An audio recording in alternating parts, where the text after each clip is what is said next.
انہوں نے عبداللہ ابن ابی حضرت رضی اللہ عنہ سے اپنے ایک قرض کے سلسلے میں رسول اللہ صلی اللہ علیہ وآلہ وسلم کے دور میں مسجد نبوی کے اندر تقاضا کیا۔ دونوں کی آواز کچھ اونچی ہو گئی، یہاں تک کہ رسول اللہ صلی اللہ علیہ وآلہ وسلم نے بھی اپنے حجرہ سے سن لیا۔ آپ اٹھے اور حجرہ پر پڑے ہوئے پردہ کو ہٹایا۔ آپ نے کعب بن مالک کو آواز دی، اے کعب! کعب بولے، یا رسول اللہ، حاضر ہوں۔ آپ نے اپنے ہاتھ کے اشارے سے بتایا کہ وہ اپنا آدھا قرض معاف کر دے۔ حضرت کعب نے عرض کی، یا رسول اللہ، میں نے معاف کر دیا۔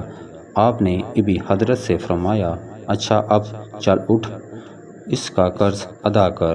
صحیح بخاری حدیث نمبر 471۔